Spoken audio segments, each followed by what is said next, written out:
Afrika Selatan menghadapi krisis kekerasan terhadap perempuan yang sangat serius. Berdasarkan data SAMRC selama 20 tahun, pada tahun 1999 tercatat 3.700-an kasus perempuan dibunuh, rata-rata perempuan 10 perharinya. Kabar baiknya tahun 2009 angka ini turun menjadi 2.300-an kasus, menunjukkan bahwa kasus ini dapat dicegah. Namun kemajuan tidak berlanjut. Tahun 2017 angka ini stagnan di 2.400-an. Nah, yang lebih mengkhawatirkan pada periode COVID-19 tahun 2020 sampai 2021. Meskipun pembunuhan relatif sama yaitu di 2.400-an kasus, pembunuhan oleh pasangan intim justru meningkat signifikan dari 1.089 menjadi 1.253 kasus, menunjukkan kenaikan yang sangat besar.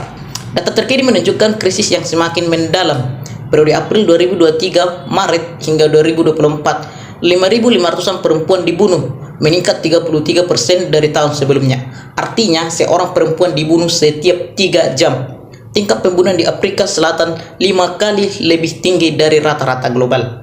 Nah, kekerasan terhadap perempuan memiliki berbagai bentuk. Di antaranya yang paling sering terjadi adalah yang pertama, kekerasan fisik dialami 33,1% perempuan atau sekitar 7 juta perempuan. Nah, yang kedua, femisida oleh pasangan intim, yaitu merupakan bentuk paling mematikan, mencakup 60,1% dari semua pembunuhan perempuan pada 2020 sampai 2021. Nah, kasus yang ketiga, kekerasan seksual sangat tinggi. Lebih dari 100 pemerkosaan dilaporkan setiap hari, dengan estimasi 95% kasus tidak dilaporkan. Nah, yang keempat, kekerasan emosional dan psikologis dialami 1 dari 4 perempuan, dengan lebih dari 50% mengalami perilaku pengontrolan dari pasangan mereka sendiri. Yang sangat mengkhawatirkan adalah peningkatan penggunaan senjata api dalam femisida dari 23% tahun 2017 menjadi 37% pada tahun 2020 hingga 2021. Ini menunjukkan hilangnya kontrol senjata api dan kemerosotan penegakan hukum di Afrika Selatan. Untuk memahami kenapa kekerasan terhadap perempuan di Afrika Selatan masih terus terjadi hingga sekarang, kita harus melihat sejarah paling panjang yang membuat masyarakatnya merasa kekerasan terhadap perempuan itu sangatlah normal. Sejak masa apartheid, budaya patriarki telah tertanam kuat dan menciptakan struktur sosial yang menempatkan perempuan dalam posisi yang kurang berdaya. Kesenjangan gender ini bukan muncul baru-baru aja, tetapi bagian dari sistem sosial yang diwariskan selama puluhan tahun. Situasinya makin rumit ketika tekanan ekonomi ikut bermain. Penelitian pun menunjukkan bahwa melemahnya sumber ekonomi memperbesar kesenjangan dan kondisi ini kerap memicu kekerasan dalam rumah tangga. Tekanan finansial, konflik keluarga, hingga konsumsi alkohol menjadi faktor yang memperkuat pola kekerasan.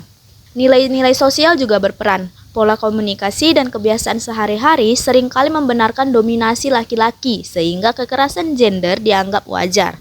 Relasi kuasa yang timpang membuat perempuan sulit untuk keluar dari posisi rentan. Lalu, mengapa kekerasan ini tetap tinggi meski pemerintah menyebutnya sebagai krisis nasional?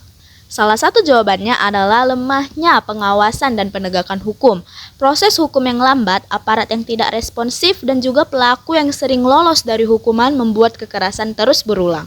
Ketika budaya patriarki, tekanan ekonomi, relasi kuasa yang timpang, dan lemahnya institusi itu saling bertemu, kekerasan terhadap perempuan di Afrika Selatan menjadi masalah struktural yang sulit untuk dihentikan. Bahkan, hal itu pun dianggap sebagai bagian dari keseharian sejak masa apartheid. Kekerasan terhadap perempuan yang menimbulkan berbagai besar dampak di berbagai aspek kehidupan. Dan pertama itu secara fisik. Korban itu mengalami luka berulang kali, rasa sakit kronis, dan penurunan kemampuan beraktivitas. Selanjutnya itu secara psikologis. Mereka hidup dalam ketakutan, stres, trauma, hingga depresi yang mempengaruhi hubungan dengan keluarga ataupun masyarakat. Yang berikutnya itu ada dampak sosial. Muncul ketika korban disalahkan di lingkungan, membuat mereka itu menarik diri dan kehilangan kesempatan dalam sekolah, pekerjaan, atau aktivitas masyarakat. Kekerasan juga berdampak dalam ekonomi. Korban itu sulit bekerja, kehilangan pendapat, dan sering dan sering dikontrol secara finansial sehingga semakin terjebak dalam kekerasan. Nah, akibatnya anak dan keluarga itu terkena dampaknya. Anak yang menyaksikan kekerasan mengalami trauma dan beresiko meniru kekerasan di masa depan. Jika dibiarkan, kekerasan menciptakan lingkungan sosial yang tidak aman dan memperkuat ketidaksetaraan. Afrika Selatan itu bisa dikatakan sudah menghadapi krisis kekerasan berbasis gender dan femisida atau disingkat dengan GBVF yang parah dan memerlukan tanggapan ataupun respons dari berbagai sudut pandang secara multisektoral.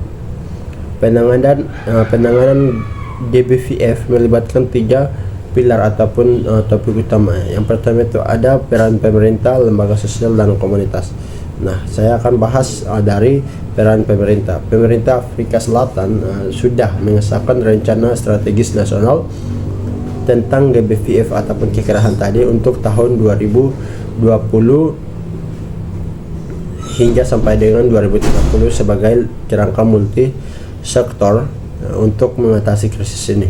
Yang kedua itu mereka juga sudah mereformasi hukum untuk memperkuat perlindungan korban, memperketat hukuman bagi pelaku, dan meningkatkan penanganan kasus di pengadilan.